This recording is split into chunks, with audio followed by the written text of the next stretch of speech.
अथ 60 अध्यायः। पार्वती की परीक्षा लेने के लिए भगवान शिव का जटाधारी ब्राह्मण का वेश धारण कर पार्वती के समीप जाना। शिव पार्वती संवाद। ब्रह्मा जी बोले, हे नारद, उन मुनियों के अपने अपने लोक चले जाने पर जगतद्रष्टा प्रभु शिव ने स्वयं पार्वती के तप की परीक्षा लेने की इच्छा की। प्रसन्नचित्त वे शिव जी परीक्षा के बहाने उन्हें देखने के लिए जटाधारी रूप धारण पार्वती के वन में गए। उन्होंने प्रसन्न मन से बूढ़े ब्राह्मण का वेश धारण किया और अपने तेज से देदीप्यमान हो दंड तथा छत्र धारण कर लिया था। वहां पर उन्होंने सखियों से घिरी हुई उन विशुद्ध पार्वती को वेदी पर बैठी हुई साक्षात चंद्रकला के समान देखा। तब ब्रह्मचारी का रूप धारण किए हुए वे भक्तवत्सल शिव उन देवी को देखकर प्रेम पूर्वक उनके समीप गए। उस अपूर्ण तेजस्वी ब्राह्मण को आया हुआ देखकर शिवा देवी ने सभी प्रकार की पूजा सामग्री से उनका पूजन किया। इस प्रकार भली भांति पूजा सत्कार करने के अनंतर पार्वती जी प्रसन्नता के साथ उस ब्राह्मण के आदर पूर्वक कुशल पूछने लगी। पार्वती बोली, हे ब्राह्मण, ब्रह्मचारी का स्वरूप धारण किए हुए आप कौन हैं और कहाँ से आए हैं? आप इस वन को प्रकाशित कर रहे हैं। हे वेद वेत्ताओं में श्रेष्ठ, यह सब मुझसे कहिए। ब्राह्मण बोले, मैं वृद्ध ब्राह्मण का शरीर धारण किए अपने इच्छा अनुसार चलने वाला एक बुद्धिमान तपस्वी हूँ। मैं दूसरों को सुख देने वाला तथा उनका उपकार करने वाला हूँ, इसमें संशय नहीं है। तुम कौन हो कन्या और किसकी कन्या हो? इस निर्जन वन में अकेली रहकर इतनी कठिन तपस्या क्यों कर रही हो, जो मुनियों के लिए भी दुष्कर है? तुम न तो बाला हो न ही वृद्धा, तुम तो सर्वथा तरुणी जान पड़ती हो। पति के बिना इस वन में इतनी कठोर तपस्या क्यों कर रही हो? हे भद्रे, क्या तुम किसी तपस्वी की सहचारिणी हो जो इतनी घोर तपस्या में निमग्न हो? क्या वह तपस्वी तुम्हारा पोषण नहीं करता अथवा तुम्हें छोड़कर अन्यत्र चला गया है? तुम किसके कुल में उत्पन्न हुई हो? तुम्हारे पिता कौन है तथा तुम्हारा क्या नाम है, यह बताओ। तुम तो सौभाग्यशालिनी हो। तपस्या में तुम्हारी आसक्ति तो व्यर्थ ही है। क्या तुम वेदों की जन्मदात्री सावित्री हो या महालक्ष्मी हो अथवा सुंदर रूप धारण किए हुए सरस्वती हो? इसमें तुम कौन हो, मैं अनुमान नहीं कर पा रहा हूँ। पार्वती बोली, हे विप्र, न तो मैं सावित्री हूँ, न महालक्ष्मी और न ही सरस्वती ही हूँ। मैं हिमालय की पुत्री हूँ और मेरा वर्तमान नाम पार्वती है। पूर्व जन्म में मैं दक्ष कन्या थी। उस समय मेरा नाम सती था। मेरे पिता ने मेरे पति की निंदा की थी, इसलिए मैंने योग मार्ग का अवलंबन कर अपना शरीर त्याग दिया था। मैंने इस जन्म में भी भाग्यवश शिवजी को ही प्राप्त किया, परंतु वे कामदेव को जलाकर मुझे छोड़कर चले गए। हे विप्र, शंकर जी के चले जाने पर मैं कष्ट से उद्विग्न हो गई और तप के लिए दृढ़ होकर पिता के घर से गंगा के तट पर चली आई।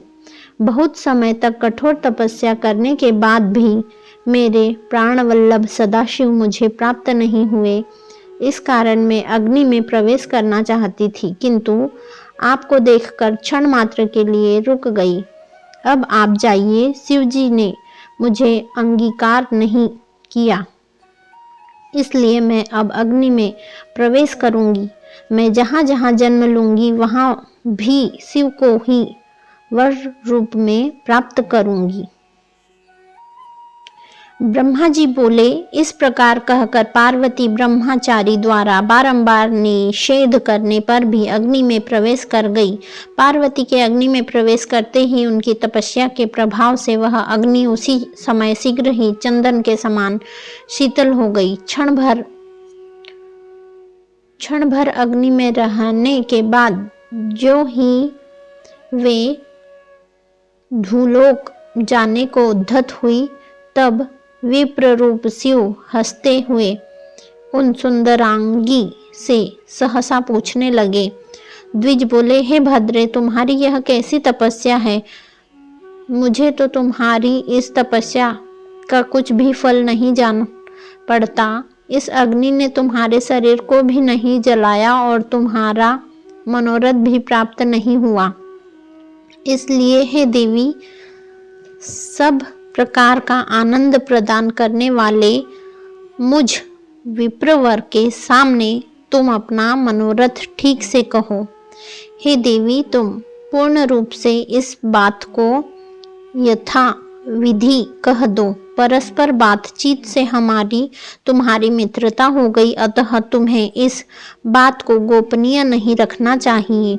हे देवी, उसके पश्चात मैं पूछना चाहता हूँ कि तुम कौन सा वरदान चाहती हो? हे देवी, मुझे सारे वरदान का फल तुम्ही में दिखाई पड़ रहा है। यह तपस्या यदि तुमने दूसरे के लिए की है तो वह सारा का सारा तुम्हारा तप व्यर्थ हो गया और तुम्हारे हाथ में रत्न को लेकर के उसे खोकर पुनः कांच धारण किया।